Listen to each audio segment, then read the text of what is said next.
ಧರ್ಮ ಸಂಸ್ಥಾಪನಾರ್ಥಾಯ ಸಂಭವಾಮಿ ಯುಗೆ ಯುಗೆ. ಹಾಯ್ ಫ್ರೆಂಡ್ಸ್, ಹೇಗಿದ್ದೀರಾ? ಇವತ್ತಿನ ಅದ್ಭುತ ವಿಡಿಯೋಗೆ ನಿಮ್ಮೆಲ್ಲರಿಗೂ ಆತ್ಮೀಯ ಸ್ವಾಗತ. ಗಿಡುಗ ಹೇಳಿದ 8 ವಿಷಯಗಳನ್ನ ಯಾರು ಶ್ರದ್ಧೆಯಿಂದ ಕೇಳುತ್ತಾರೋ ಅವರು ಖಂಡಿತವಾಗಿಯೂ ಧನವಂತರಾಗುತ್ತಾರೆ. ಒಂದು ಅಡವಿಯಲ್ಲಿ ಒಂದು ಗಿಡುಗ ತನ್ನ ಹೆಂಡತಿಯೊಂದಿಗೆ ಸೇರಿಕೊಂಡು ಒಂದು ದೊಡ್ಡ ಮರದ ಕೆಳಗೆ ವಾಸ ಮಾಡುತ್ತಿತ್ತು. ಒಂದು ದಿನ ಹೆಣ್ಣು ಗಿಡುಗ ಗಂಡು ಗಿಡುಗನ ಬಳಿ ಇಲ್ಲಿವರೆಗೂ ಎಂದಿಗೂ ಹೇಳದ ಒಂದು ರಹಸ್ಯವನ್ನ ನನಗೆ ಹೇಳಿ, ಅದು ತುಂಬಾ ಆಸಕ್ತಿಕರವಾಗಿರಬೇಕೆಂದು ಕೇಳುತ್ತದೆ. ಆಗ ಗಂಡು ಗಿಡುಗ, ಸರಿ, ನಿನಗೆ ಒಬ್ಬ ಧನವಂತಳಾಗಿರುವ ತಂಗಿ, ಬಡವನಾಗಿರುವ ಅಣ್ಣನ ಸ್ಟೋರಿಯನ್ನ ಹೇಳುತ್ತೇನೆ, ಆದ್ರೆ ಈ ಕಥೆಯನ್ನ ಪೂರ್ತಿಯಾಗಿ ಕೇಳಬೇಕಾಗುತ್ತೆ ಎಂದು ಆ ಗಂಡು ಗಿಡುಗ ಹೇಳುತ್ತದೆ. ಯಾರು ಈ ಕಥೆಯನ್ನ ಪೂರ್ತಿಯಾಗಿ ಶ್ರದ್ಧೆಯಿಂದ ಕೇಳುತ್ತಾರೋ ಅವರು ಬಡತನದಿಂದ ಹೊರಗಡೆ ಬರುತ್ತಾರೆ. ಯಾಕಂದ್ರೆ ಕಥೆಯನ್ನು ಶುರು ಮಾಡೋದಕ್ಕಿಂತ ಮುಂಚೆ ನನ್ನೊಂದು ಸ್ಮಾಲ್ ರಿಕ್ವೆಸ್ಟ್, ನೀವು ಈ ಚಾನೆಲ್ ಅನ್ನ ಸಬ್ಸ್ಕ್ರೈಬ್ ಮಾಡಿಕೊಳ್ಳದೆ ಹೋಗಿದ್ದರೆ ಈ ವಿಡಿಯೋಗೊಂದು ಲೈಕ್ ನೀಡಿ ನಮ್ಮ ಚಾನೆಲ್ ಅನ್ನ ಸಬ್ಸ್ಕ್ರೈಬ್ ಮಾಡಿಕೊಳ್ಳಿ. ಒಬ್ಬ ರೈತನಿಗೆ ಅವಳಿ ಮಕ್ಕಳು ಜನಿಸುತ್ತಾರೆ. ಅದರಲ್ಲಿ ಒಂದು ಗಂಡು ಮಗು, ಇನ್ನೊಂದು ಹೆಣ್ಣು ಮಗು. ಅವರಿಗೆ ರೋಹನ್, ಕಮಲ ಎಂದು ಹೆಸರನ್ನ ಇಟ್ಟು ತಂದೆ ತಾಯಿಗಳು ಅವರನ್ನ ತುಂಬಾ ಪ್ರೀತಿಯಿಂದ ಸಾಕುತ್ತಾರೆ. ಅವರು ಬೆಳೆದು ದೊಡ್ಡವರಾದ ನಂತರ ಆ ರೈತನು ಕಮಲನನ್ನ ಒಬ್ಬ ಧನವಂತನಾಗಿರುವ ವ್ಯಾಪಾರಸ್ಥನ ಮಗನಿಗೆ ಕೊಟ್ಟು ಮದುವೆ ಮಾಡುತ್ತಾನೆ. ಆ ರೈತನು ನನ್ನ ಮಗ ರೋಹನ್ಗೂ ಕೂಡ ಮದುವೆ ಮಾಡಿ ನನ್ನ ಜವಾಬ್ದಾರಿಗಳನ್ನ ಕಳೆದುಕೊಳ್ಳಬೇಕೆಂದುಕೊಳ್ಳುತ್ತಾನೆ. ಆದ್ರೆ ಅಂದುಕೊಂಡ ರೀತಿ ಆದ್ರೆ ಅದು ಜೀವನ ಅಲ್ಲ ಅಲ್ವಾ?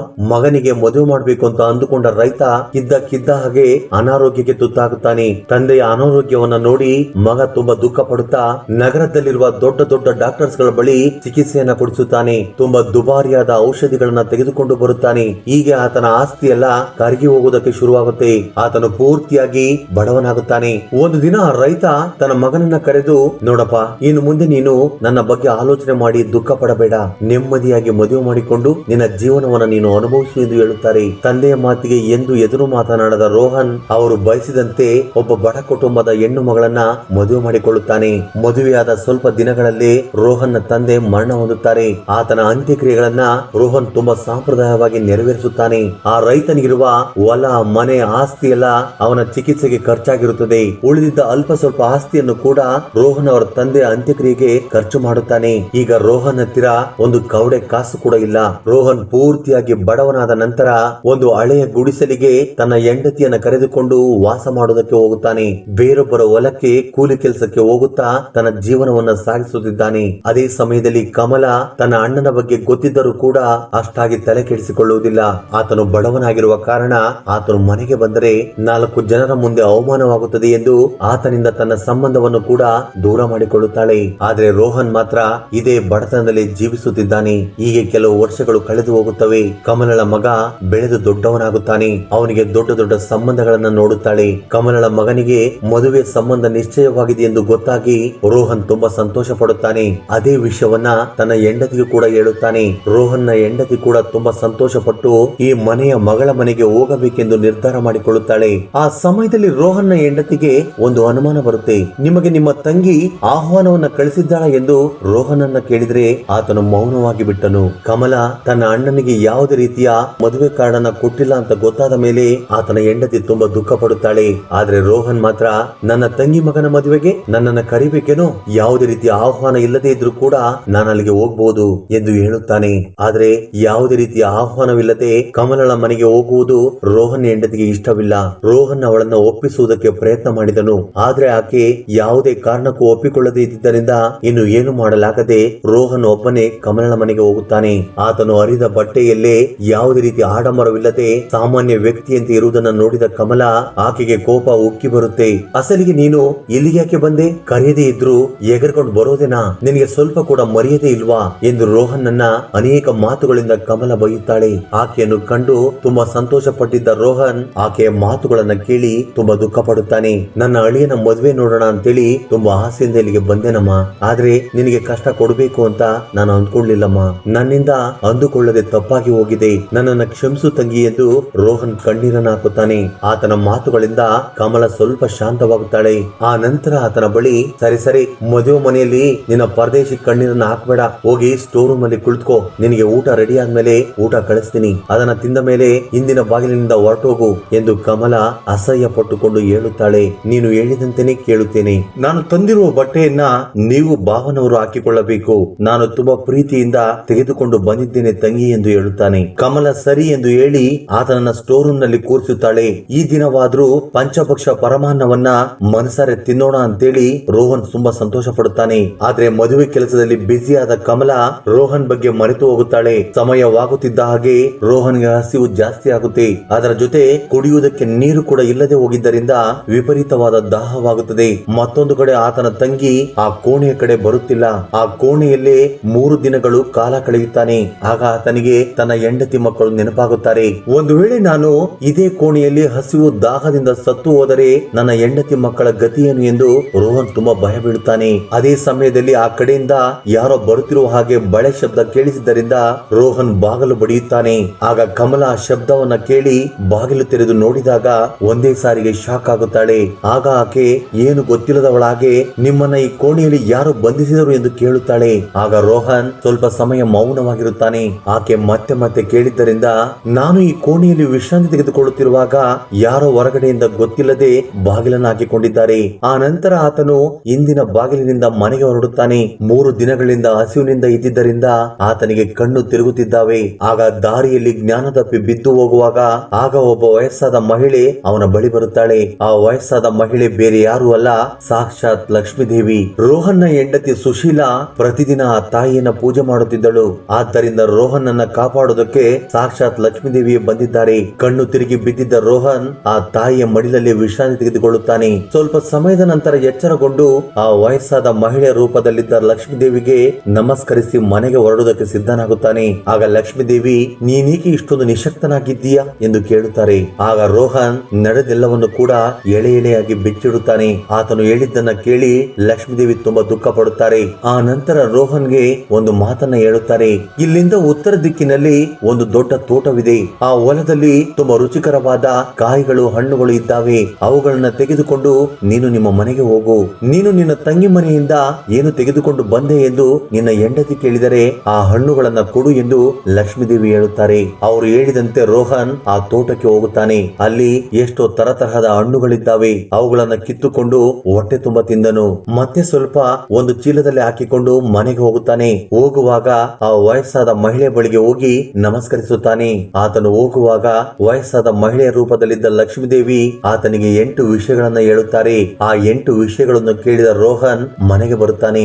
ಮನೆಗೆ ಬಂದ ನಂತರ ರೋಹನ್ ತನ್ನ ಹೆಂಡತಿಗೆ ಹಣ್ಣಿನ ಚೀಲವನ್ನ ಕೊಡುತ್ತಾನೆ. ಸುಶೀಲಾ ಆ ಚೀಲದಲ್ಲಿದ್ದ ಹಣ್ಣುಗಳನ್ನ ನೋಡಿ ತುಂಬಾ ಸಂತೋಷ ಪಡುತ್ತಾಳೆ. ಏಕೆಂದ್ರೆ ಆ ಚೀಲದಲ್ಲಿ ಹಣ್ಣಿನ ಬದಲು ತುಂಬಾ ಚಿನ್ನದ ನಾಣ್ಯಗಳಿದ್ದಾವೆ.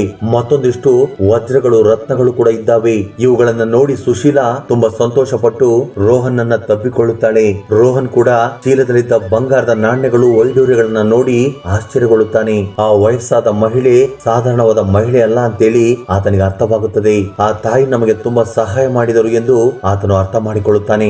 ಈ ವಿಷಯವನ್ನ ತನ್ನ ಹೆಂಡತಿಗೆ ಹೇಳಲಿಲ್ಲವಾದ್ರೂ ಆ ವಯಸ್ಸಾದ ಮಹಿಳೆ ರೂಪದಲ್ಲಿ ಬಂದಿದ್ದ ಲಕ್ಷ್ಮೀದೇವಿಗೆ ಧನ್ಯವಾದಗಳನ್ನ ಹೇಳುತ್ತಾನೆ. ಈ ರೀತಿಯಾಗಿ ರೋಹನ್ ಮತ್ತೆ ಧನವಂತನಾಗುತ್ತಾನೆ. ತನ್ನ ಹೆಂಡತಿ ಮಕ್ಕಳಿಗೋಸ್ಕರ ಅನೇಕ ವಿಶಾಲವಾದ ಅರಮನೆಗಳನ್ನ ಕಟ್ಟಿಸುತ್ತಾನೆ. ಊರಿನಲ್ಲಿದ್ದ ಜನರು ಕೂಡ ರೋಹನ್ ಬಗ್ಗೆ, ರೋಹನ್ನ ಸಿರಿ ಸಂಪತ್ತಿನ ಬಗ್ಗೆ ತುಂಬಾ ಶ್ರೇಷ್ಠವಾಗಿ ಮಾತನಾಡಿಕೊಳ್ಳುವುದಕ್ಕೆ ಶುರು ಮಾಡುತ್ತಾರೆ. ಒಂದು ದಿನ ಸುಶೀಲಾ ರೋಹನ್ನ ಬಳಿ ಬಂದು ಆಷಾಢ ಮಾಸದಲ್ಲಿ ಹೆಣ್ಣು ಮಕ್ಕಳನ್ನ ತವರು ಮನೆಗೆ ಕರೆದುಕೊಂಡು ಬರುತ್ತಾರೆ. ಇದೇ ನಮ್ಮ ಸಂಪ್ರದಾಯ. ಇಷ್ಟು ವರ್ಷಗಳ ಕಾಲ ನಾವು ಬಡತನದಲ್ಲಿ ಇದ್ದಿದ್ದರಿಂದ ಕಮಲನನ್ನ ನಾವು ಎಂದಿಗೂ ಕೂಡ ಮನೆಗೆ ಕರೆದುಕೊಂಡು ಬಂದಿರಲಿಲ್ಲ. ಈ ವರ್ಷ ನಾವು ಕಮಲನನ್ನ ಮನೆಗೆ ಕರೆದುಕೊಂಡು ಬರನ್ರಿ ಎಂದು ಹೇಳುತ್ತಾಳೆ. ಅದಕ್ಕೆ ರೋಹನ್ ಕೂಡ ಒಪ್ಪಿಕೊಳ್ಳುತ್ತಾನೆ. ರೋಹನ್ ಕಮಲನ ಮನೆಗೆ ಬರುತ್ತಾನೆ. ಆತನನ್ನು ನೋಡಿದ ತಕ್ಷಣ ಕಮಲ ತುಂಬಾ ಆಶ್ಚರ್ಯಗೊಳ್ಳುತ್ತಾಳೆ. ಸ್ವಲ್ಪ ದಿನಗಳಲ್ಲಿ ರೋಹನ್ ಇಷ್ಟೊಂದು ಹಣವನ್ನ ಹೀಗೆ ಸಂಪಾದನೆ ಮಾಡಿದನು ಎಂದು ಆಕೆಗೆ ಅರ್ಥವಾಗುತ್ತಿಲ್ಲ. ಆದ್ರೆ ಅವನನ್ನ ತುಂಬಾ ಪ್ರೀತಿಯಿಂದ ಮನೆಗೆ ಆಹ್ವಾನ ಮಾಡಿಕೊಂಡು ಆತನಿಗೆ ತುಂಬಾ ಸತ್ಕಾರಗಳನ್ನ ಮಾಡುತ್ತಾಳೆ. ಕೆಲವು ವರ್ಷಗಳ ಕಾಲ ಆತನ ಜೊತೆ ತಪ್ಪಾಗಿ ನಡೆದುಕೊಂಡಿದ್ದಕ್ಕೆ ಕ್ಷಮಾಪಣೆಯನ್ನು ಕೂಡ ಕೇಳುತ್ತಾಳೆ. ಹಿಂದೆ ನಡೆದ ವಿಷಯಗಳನ್ನ ಮನಸ್ಸಿನಲ್ಲಿ ಇಟ್ಟುಕೊಳ್ಳದೆ ರೋಹನ್ ತುಂಬಾ ಪ್ರೀತಿಯಿಂದಲೇ ತನ್ನ ತಂಗಿಯನ್ನ ತವರು ಮನೆಗೆ ಕರೆಯುತ್ತಾನೆ. ಆಗ ಕಮಲ ಕೂಡ ತುಂಬಾ ಪ್ರೀತಿಯಿಂದಲೇ ತನ್ನ ಅಣ್ಣನ ಮನೆಗೆ ಹೋಗುತ್ತಾಳೆ. ದೊಡ್ಡ ರಾಜಭವನದ ಹಾಗೆ ಕಾಣಿಸುತ್ತಿರುವ ಆ ಮನೆಯನ್ನ ನೋಡಿ ತುಂಬಾ ಆಶ್ಚರ್ಯಗೊಳ್ಳುತ್ತಾಳೆ. ಹೇಳುತ್ತಾಳೆ. ಕಮಲಳ ಕಾರಣದಿಂದಲೇ ನಮಗೆ ಇಷ್ಟೊಂದು ಆಸ್ತಿ ಬಂದಿದೆ ಎಂದು ತಿಳಿದುಕೊಂಡಿದ್ದ ಸುಶೀಲಾ ಕಮಲಳನ್ನ ಹೂವಿನಾಗಿ ನೋಡಿಕೊಳ್ಳುತ್ತಾಳೆ. ಆಷಾಢ ಮಾಸ ಮುಗಿದು ಶ್ರಾವಣ ಮಾಸ ಬರುವಷ್ಟೊತ್ತಿಗೆ ಕಮಲ ತನ್ನ ಅತ್ತೆ ಮನೆಗೆ ಹೊರಡುತ್ತಾಳೆ. ಆಗ ಆಕೆ ಹೊರಡುವ ಸಮಯದಲ್ಲಿ ಸುಶೀಲ ತನ್ನ ಗಂಡನ ಬಳಿಗೆ ಬಂದು, ನಮ್ಮ ಕಮಲ ಅತ್ತೆ ಮನೆಗೆ ಹೋಗುತ್ತಿದ್ದಾಳೆ, ಅವಳನ್ನ ಬರಿಗೈಯಲ್ಲಿ ಮನೆಗೆ ಕಳಿಸುವುದು ಒಳ್ಳೆಯದಲ್ಲ, ಅವಳಿಗೆ ಏನಾದ್ರೂ ಶ್ರೇಷ್ಠವಾದ ಬಹುಮಾನವನ್ನ ನೀಡಿ ಎಂದು ತನ್ನ ಗಂಡನ ಬಳಿ ಹೇಳುತ್ತಾಳೆ. ಅದಕ್ಕೆ ರೋಹನ್ ಕೂಡ ಒಪ್ಪಿಕೊಳ್ಳುತ್ತಾನೆ. ಚಪ್ಪಲಿ ತಯಾರು ಮಾಡುವವನ ಬಳಿಗೆ ಹೋಗಿ ನನ್ನ ತಂಗಿಗೋಸ್ಕರ ಮಾತನಾಡುವ ಚಪ್ಪಲಿಯನ್ನ ರೆಡಿ ಮಾಡಿ ಎಂದು ಕೇಳುತ್ತಾನೆ. ಆ ರೀತಿಯ ಚಪ್ಪಲಿಗಳನ್ನ ತಯಾರು ಮಾಡುವುದು ತುಂಬಾ ಕಷ್ಟ, ಆದ್ರೂ ಕೂಡ ಪ್ರಯತ್ನ ಮಾಡುತ್ತೇನೆಂದು ಆ ಚಪ್ಪಲಿ ತಯಾರು ಮಾಡುವವನು ಹೇಳುತ್ತಾನೆ. ಆ ಮಾತನಾಡುವ ಚಪ್ಪಲಿಗಳು ಕಮಲ ನಡೆಯುತ್ತಿರುವಾಗ ಈ 8 ವಿಷಯಗಳನ್ನ ನೆನಪು ಮಾಡುತ್ತಿರಬೇಕೆಂದು ಹೇಳುತ್ತಾನೆ. ಒಟ್ಟಿನಲ್ಲಿ ತನಗೆ ಯಾವ ರೀತಿಯ ಚಪ್ಪಲಿಗಳು ಬೇಕು ಎಂದು ತಯಾರು ಮಾಡುವವನಿಗೆ ಹೇಳುತ್ತಾನೆ. ನನ್ನ ತಂಗಿ ನಡೆದಾಡುತ್ತಿರುವಾಗ ಆ ಚಪ್ಪಲಿಗಳು ಪದೇ ಪದೇ ಆ 8 ವಿಷಯಗಳನ್ನ ನೆನಪು ಮಾಡುತ್ತಿರಬೇಕು. ಅದರಲ್ಲಿ ಮೊದಲನೆಯದು ಅಜ್ಞಾನವೇ ಬಡತನಕ್ಕೆ ಮೂಲ, ಎರಡನೆಯದು ಕಾಲವನ್ನ ನಂಬಿಕೊಂಡು ಬಡವನು ಬದುಕುತ್ತಿರುತ್ತಾನೆ, ಮೂರನೆಯದು ಸೋಮಾರಿಯು ಬದಲಾಯಿಸದೆ ಪದೇ ಪದೇ ಒಂದೇ ಕೆಲಸವನ್ನ ಮಾಡುತ್ತಿರುತ್ತಾನೆ, ನಾಲ್ಕನೆಯದು ಬಡತನವನ್ನು ಮೀರಿಸುವ ಶಾಪ ಇನ್ನೊಂದಿಲ್ಲ, ಐದನೆಯದು ಅದೃಷ್ಟವನ್ನು ನಂಬುವ ಮನುಷ್ಯನು ಯಾವಾಗಲೂ ಬಡತನದಲ್ಲೇ ಇರುತ್ತಾನೆ, ಆರನೆಯದು ಬಡತನವನ್ನ ಜಯಿಸಬೇಕು ಅಂದ್ರೆ ಜ್ಞಾನವೇ ನಿಜವಾದ ಆಯುಧ, ಏಳನೆಯದು ದುಡ್ಡು ಇದೆ ಎಂಬ ದುರಂಕಾರ ಬಡತನಕ್ಕೆ ದಾರಿ ತೋರಿಸುತ್ತದೆ, ಇನ್ನು ಕೊನೆಯದಾಗಿ 8ನೆಯದು ಮಾನವ ಸಂಬಂಧಗಳೆಲ್ಲ ಆರ್ಥಿಕ ಸಂಬಂಧಗಳು. ಈ 8 ಮಾತುಗಳು ನನ್ನ ತಂಗಿಗೆ ಪದೇ ಪದೇ ಕೇಳಿಸುವಂತೆ ಚಪ್ಪಲಿಯನ್ನು ತಯಾರು ಮಾಡಿ ಎಂದು ಆ ಚಪ್ಪಲಿ ತಯಾರು ಮಾಡೋ ಕಾರ್ಮಿಕನಿಗೆ ಹೇಳುತ್ತಾನೆ. ಈ ಮಾತುಗಳು ಪದೇ ಪದೇ ಕೇಳಿಸುವುದರಿಂದ ನನ್ನ ತಂಗಿ ಈ ಮಾತುಗಳನ್ನು ಕೇಳಿಸಿಕೊಂಡು ಬದಲಾಗುತ್ತಾಳೆ ಎಂದುಕೊಂಡಿರುತ್ತಾನೆ. ಈ ರೀತಿಯಾಗಿ ರೋಹನ್ ಬಂಗಾರದಿಂದ ತಯಾರು ಮಾಡಿದ ಚಪ್ಪಲಿಗಳನ್ನ ತಯಾರು ಮಾಡಿಸಿದನು. ಅವುಗಳನ್ನ ಕಮಲಗೆ ಅತ್ತೆಯ ಮನೆಗೆ ಹೋಗುವಾಗ ಕಾಣಿಕೆಯಾಗಿ ಕೊಡುತ್ತಾನೆ. ಆ ಬಂಗಾರದ ಚಪ್ಪಲಿಗಳನ್ನ ನೋಡಿ ಕಮಲ ತುಂಬಾ ಸಂತೋಷ ಪಡುತ್ತಾಳೆ. ಅವುಗಳನ್ನ ತೆಗೆದುಕೊಂಡು ಆಕೆ ತನ್ನ ಅತ್ತೆಯ ಮನೆಗೆ ಬರುತ್ತಾಳೆ. ಆಕೆ ಅತ್ತೆ ಮನೆಗೆ ಬಂದ ತಕ್ಷಣ ತವರು ಮನೆಯಿಂದ ಏನು ತೆಗೆದುಕೊಂಡು ಬಂದಿದ್ದಾಳೆಂದು ಎಲ್ಲರೂ ಕುತೂಹಲದಿಂದ ಅವಳ ಬಳಿಗೆ ಬರುತ್ತಾರೆ. ಅತ್ತೆಯ ಮನೆಯವರ ಮುಂದೆ ತನ್ನ ಅಣ್ಣ ಕೊಡಿಸಿರುವ ಬಂಗಾರದ ಚಪ್ಪಲಿಗಳನ್ನ ತುಂಬಾ ಸಂತೋಷದಿಂದ ಗರ್ವದಿಂದ ತೊಟ್ಟುಕೊಳ್ಳುತ್ತಾಳೆ. ಆಗ ಹೆಜ್ಜೆ ತೆಗೆದು ಹೆಜ್ಜೆ ಇಟ್ಟ ತಕ್ಷಣ ಇದಕ್ಕೂ ಮೊದಲು ರೋಹನ್ ಹೇಳಿರುವ ಆ 8 ಮಾತುಗಳನ್ನ ಹೇಳುವುದಕ್ಕೆ ಶುರು ಮಾಡುತ್ತದೆ. ಮಾನವ ಸಂಬಂಧಗಳೆಲ್ಲ ಆರ್ಥಿಕ ಸಂಬಂಧಗಳು ಎಂದು ಚಪ್ಪಲಿ ಹೇಳುವುದನ್ನ ಕೇಳಿ ಕಮಲ ನಾಚಿಕೆ ಪಟ್ಟುಕೊಳ್ಳುತ್ತಾಳೆ. ಆಗ ಆಕೆಗೆ ಅರ್ಥವಾಗುತ್ತೆ, ನಾನು ನನ್ನ ಅಣ್ಣನಿಗೆ ಅವಮಾನ ಮಾಡಿದೆ ಎಂದು. ಆಗ ಆಕೆ ತುಂಬಾ ದುಃಖ ಪಡುತ್ತಾಳೆ. ತನ್ನ ಅಣ್ಣನನ್ನ ನೆನಪು ಮಾಡಿಕೊಂಡು ಜೋರಾಗಿ ಅಳುವುದಕ್ಕೆ ಶುರು ಮಾಡುತ್ತಾಳೆ. ಆಕೆ ಸಡನ್ ಆಗಿ ಅಳುವುದನ್ನ ನೋಡಿ ಆಕೆಯ ಅತ್ತೆ ಮನೆಯವರು ಏನಾಯಿತು ಎಂದು ಗಾಬರಿಯಿಂದ ಕೇಳುತ್ತಾರೆ. ದುಡ್ಡಿದೆ ಎಂಬ ಅಹಂಕಾರದಿಂದ ತನ್ನ ಅಣ್ಣನಿಗೆ ಮಾಡಿರೋ ಅವಮಾನವನ್ನ ಕಮಲ ಅವರಿಗೆ ಹೇಳುತ್ತಾಳೆ. ಆತನಿಗೆ ಕನಿಷ್ಠ ಪಕ್ಷ ಒಂದು ಲೋಟ ನೀರನ್ನು ಕೂಡ ಕೊಡಲಿಲ್ಲ, ಆದ್ರೆ ಆತ ಮಾತ್ರ ನನಗೆ ಬಂಗಾರದ ಚಪ್ಪಲಿಗಳನ್ನು ಕೊಟ್ಟರು ಎಂದು ಎಲ್ಲರ ಬಳಿ ಹೇಳಿಕೊಳ್ಳುತ್ತಾ ದುಃಖ ಪಡುತ್ತಿದ್ದಾಳೆ. ಪಶ್ಚಾತ್ತಾಪಕ್ಕೆ ಮೀರಿದ ಪ್ರಾಯಶ್ಚಿತ ಇನ್ನೊಂದಿಲ್ಲ ಅಂತೇಳಿ ಕಮಲ ಅತ್ತೆ ಮನೆಯವರು ಆಕೆಗೆ ಬುದ್ಧಿ ಹೇಳಿ ಸಮಾಧಾನ ಪಡಿಸುತ್ತಾರೆ. ಇನ್ನು ಮುಂದೆ ದುಡ್ಡಿದೆ ಎಂಬ ಅಹಂಕಾರವನ್ನ ತೋರಿಸಬೇಡ ಎಂದು, ಅಂತ ಅಹಂಕಾರದಿಂದ ಲಕ್ಷ್ಮೀದೇವಿ ದೂರವಾಗುತ್ತಾಳೆ ಎಂದು ಆಕೆಯ ಅತ್ತೆ ಕೂಡ ಗಟ್ಟಿಯಾಗಿ ಹೇಳುತ್ತಾಳೆ. ಯಾರು ರಾತ್ರಿಯ ಸಮಯದಲ್ಲಿ ಎಂಜಲು ಪಾತ್ರೆಗಳನ್ನ ತೊಳೆದು ಇಡುತ್ತಾರೋ, ಯಾರು ಆಹಾರ ಪದಾರ್ಥವನ್ನ ನೀರನ್ನ ವ್ಯರ್ಥ ಮಾಡುತ್ತಾರೋ ಅವರ ಮನೆಯಲ್ಲಿ ದುಡ್ಡು ನಿಲ್ಲುವುದಿಲ್ಲ. ಯಾವ ಮನೆಯಲ್ಲಿ ಹೆಣ್ಣಿಗೆ ಗೌರವ ಇರುವುದಿಲ್ಲವೋ ಆ ಮನೆಯಲ್ಲಿ ಲಕ್ಷ್ಮೀದೇವಿ ನೆಲೆಸುವುದಿಲ್ಲ. ಸೂರ್ಯಾಸ್ತದ ನಂತರ ಯಾವ ಮನೆಯಲ್ಲಿ ಹೆಣ್ಣು ಮಕ್ಕಳು ಕಸವನ್ನ ಗುಡಿಸುತ್ತಾರೋ ಅಂತವರ ಮನೆಯಲ್ಲಿಯೂ ಕೂಡ ಹಣ ನಿಲ್ಲುವುದಿಲ್ಲ.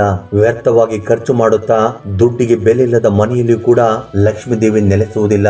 ದುಡ್ಡು ಬಂದ ತಕ್ಷಣ ಯಾರು ಬೇರೆಯವರನ್ನ ಅವಮಾನ ಮಾಡುತ್ತಾರೋ ಅಂತವರ ಬಳಿಯಲ್ಲಿ ಎಂತಹ ಪರಿಸ್ಥಿತಿಯಲ್ಲೂ ಕೂಡ ದುಡ್ಡು ನಿಲ್ಲುವುದಿಲ್ಲ. ಇನ್ನು ಯಾವ ವ್ಯಕ್ತಿ ತನ್ನ ಕರ್ತವ್ಯವನ್ನ ನಿರ್ವಹಿಸುವುದಿಲ್ಲವೋ ಅಂತವನ ಮನೆಯಲ್ಲಿಯೂ ಕೂಡ ದುಡ್ಡು ನಿಲ್ಲುವುದಿಲ್ಲ. ಹಿರಿಯರಿಗೆ ಗೌರವ ಕೊಡದ ಮನೆಯಲ್ಲಿಯೂ ಕೂಡ ದುಡ್ಡು ನಿಲ್ಲುವುದಿಲ್ಲ. ಅತಿಥಿಯನ್ನು ಗೌರವಿಸದ ಮನೆಯಲ್ಲಿಯೂ ಕೂಡ ಲಕ್ಷ್ಮೀದೇವಿ ಇರುವುದಿಲ್ಲ ಎಂದು ಈ ವಿಷಯಗಳನ್ನ ಕಮಲ ಅತ್ತೆ ಕಮಲಗೆ ಹೇಳುತ್ತಾರೆ. ಈ ಕಥೆಯನ್ನ ಗಿಡುಗ ತನ್ನ ಹೆಂಡತಿಗೆ ಹೇಳುತ್ತದೆ. ನೀವು ಕೂಡ ಕೇಳಿರುವ ಕಾರಣ ಈ ವಿಷಯಗಳನ್ನ ಪಾಲಿಸುತ್ತೀರಾ ಎಂದು ಆಶಿಸುತ್ತೇನೆ. ಸ್ನೇಹಿತರೆ, ಈ ವಿಡಿಯೋ ಬಗ್ಗೆ ನಿಮ್ಮ ಅಭಿಪ್ರಾಯ ಅನಿಸಿಕೆಗಳನ್ನ ಕಮೆಂಟ್ ಬಾಕ್ಸ್ ಅಲ್ಲಿ ಕಮೆಂಟ್ ಮಾಡಿ. ಹಾಗೆ ಈ ವಿಡಿಯೋ ನಿಮ್ಗೆ ಇಷ್ಟವಾಗಿದ್ದರೆ ದಯವಿಟ್ಟು ಲೈಕ್ ಮಾಡೋದನ್ನ ಮರೆಯಬೇಡಿ. ಧನ್ಯವಾದಗಳು.